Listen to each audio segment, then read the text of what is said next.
아시다시피 문재인은 모친상을 당하여 부산의 장례식장에 있었습니다. 그런데도 김정은은 남한을 향해서 미사일을 2방이나 쏘았습니다. 그것도 대형으로 말입니다. 사람이 죽었는데 위문단을 보내기는커녕 도대체 이상하지 않습니까?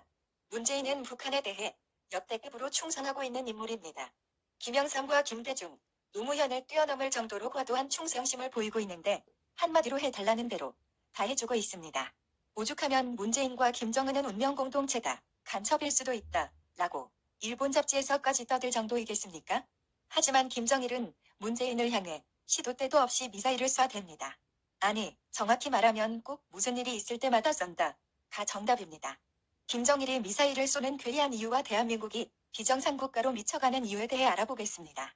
첫 번째, 문재인은 김정은에게 고가 단단히 꿰었습니다. 마치 심약한 중학생이 조폭 출신의 선배 일진에게 삥을 뜯기는 것과 같습니다. 이것은 애착관계가 아니라 일방적 유착관계라고 할 수 있습니다. 이런 일방적 북중의 유착관계의 역사는 가까운 과거로 거슬러 올라갑니다. 얼마 전 좌파운동관의 안희정, 정봉주, 문재인의 참조연설을 했던 문재인의 친구 이윤택 등은 성범죄와 간통으로 얼룩진 범행의 미투운동 사건에 연루되었습니다. 대한민국의 정치권, 언론계, 문화예술계를 점령한 좌파운동관의 더러운 역사. 미투운동. 왜 좌파들에게 이런 추악한 면모가 많을까요? 그들의 섹스 문제는 좀 더 과거로 거슬러 올라가야 그 실체를 알 수 있습니다.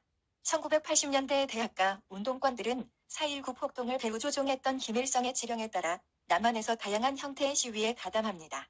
대모대가 뒤섞인 대규모 폭동 시위에서는 최루탄이 난무하고 백골단이 군봉을 휘두르는 극심한 폭력의 현장입니다. 이때 20대의 젊은 운동권 학생들은 겁에 질리고 생명의 위협까지 느끼게 됩니다. 전쟁터를 방불케 하는 환경에서 쫓기며 피를 흘리고 두드려 맞다 보면 멀쩡했던 사람도 정신이 혼미해지고 이상하게 변질될 수 밖에 없습니다. 시위가 끝나면 선술집에서 독한 소주를 퍼마시면서 서로를 위로하기도 합니다.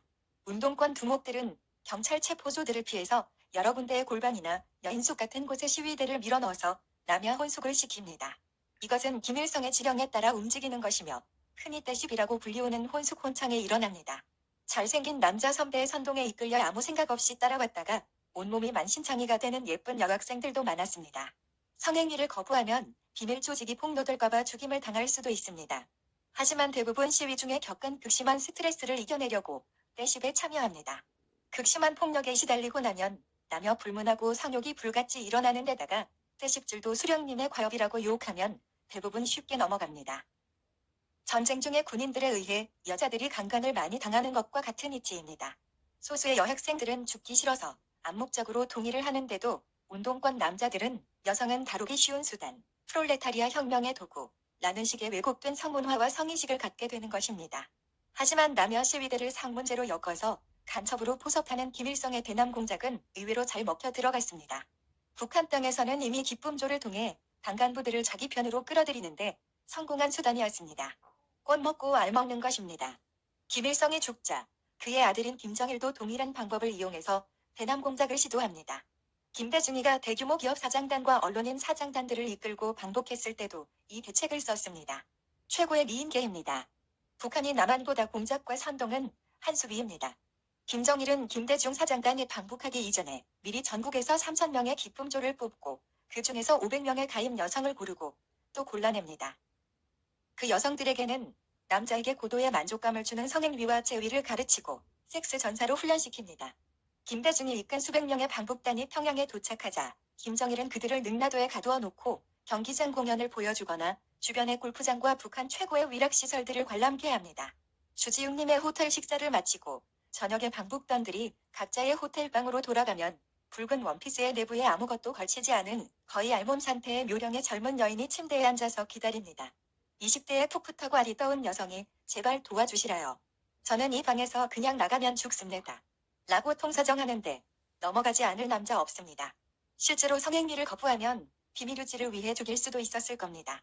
북으로 올라간 자체가 문제였던 것입니다. 순간적인 오판으로 유혹을 뿌리치지 못한 그날은 황홀경에 빠지는 최고의 환락의 밤이 되었을 것입니다. 나날이 여성 상대를 바꾸어가며 몇 날 밤의 날들이 지나갑니다. 쭉쭉 빵빵한 전국 최고의 미인들이 간첩작전에 투입된 것이며 이렇게 능라도에서 몇 박 몇 일을 지내다 보면 북한이 진짜로 지상낙원처럼 여겨질 것입니다. 이 틈에 가임 상태의 기쁨조 여성들은 저절로 임신을 하게 됩니다. 남한으로 돌아가는 마지막 날 밤에는 기쁨조가 호텔방에 기다리고 있지 않습니다. 대신 북한 대남공작부 요원들이 방북단 사람들에게 CD 한 장씩을 나누어주며 호텔방에서 열어보라고 합니다. 방북단에게 그 CD는 청천벽력 같은 내용이었을 것입니다. 자신들이 알몸으로 섹스했던 장면들이 고스란히 담겨 있었으니까요. 속았다는 사실을 알고 밤새 후회를 받자 소용없는 일입니다. 다음 날 방한길에 김정일은 방북단들에게 충성 맹세, 서약서를 쓰게 만듭니다. 충성 맹세 쓰지 않으면 남한 언론에 까버리겠다고 협박합니다. 더구나 관계했던 여성이 임신했다. 때가 되면 언제든지 자식을 만나러 오라. 고 유혹합니다. 이런 방식으로 남한의 수많은 정치인 언론인들이 스파이 아닌 스파이로 포섭된 것으로 추측됩니다. 한마디로 코가 꿰인 것입니다. 최근의 미투운동과 버닝썬 사건은 연예인들을 동원한 남한의 유사 기쁨조 사건으로 남한에서 안약하는 운동권 간첩들이 북의 지령에 따라 아직 포섭되지 않은 정치계, 법조계, 언론 문화계의 거물들을 끌어들이려는 대남 공작의 일환일 것이라는 합리적 의심이 듭니다. 앞으로 이미 구속된 윤규근 경찰총장의 입에 의해 모든 것이 밝혀질 것입니다. 여러 가지의 정황 증거나 사건, 사실 등으로 미루어 볼 때 21세기 세계 10대 선진국인 대한민국 땅에서 벌어지고 있는 이해하기 힘든 일들, 모든 비상식적, 비윤리적 재판, 판결과 간통, 자살 사건들에는 간첩 운동권의 남녀 섹스 문제, 금전 문제가 얽혀 있다는 것이 합리적 추론입니다. 두 번째, 그렇다면 김정일은 왜 초상날에 미사일을 쏜 것일까요? 이것은 문재인을 향한 강력한 협박입니다. 북한에서는 1960년대에 이미 친일 청산을 끝냈는데 적폐 청산에 명목하게 추진하려던 대기업 청산도 지지부진하고 일본 불매운동도 제자리 걸음이고 패스트트랙 연동제 법안도 호락호락하지 않으며 검찰개혁과 공수처 설치도 뗀소리를 맡고 있습니다. 스파이로 포섭된 정치, 언론, 문화예술계, 여론조사기관도 모조리 한편이 되어 도와주고 있는데도 왜 이럴까요? 최근 유튜브라는 기막힌 언론 매체가 국민들에게 진실을 알려주고 있고 대부분의 깨시민들은 좌파 언론을 믿지 않습니다. 명맥이 겨우 살아있는 검찰과 법원, 유튜브 애국운동이 망해가는 이 나라를 그나마 지탱하고 있습니다. 김정은의 협박 미사일의 골자는 적화 통일 로드맵, 고려 연방제로 가는 상기 절차들이 모두 막힌 데다가 윤석열에 의해 조국마저 낙마하니 초조했던 것입니다. 김정은은 문재인이 방북했을 때 저번에 내가 미사일 쏴서 새벽에 NSC 가게 해서 미안수 달래. 앞으로 새벽에는 미사일 쏴서 NSC 소집하지 않게 하갔소. 라며 농담 삼아 자중을 우겼던 적이 있습니다. 하지만 그 약속은 당연히 지켜지지 않았습니다. 공산당의 약속을 믿는 개병신이 어디에 있습니까? 현재의 김정은의 메시지는 아래와 같습니다. 문재인 이지온간나 새끼야. 고려 연방제 빨리빨리 좀 추진 못하냐. 너의 엄마 죽은 게 대수냐. 샹 소대가리. 똥대가리 새끼야.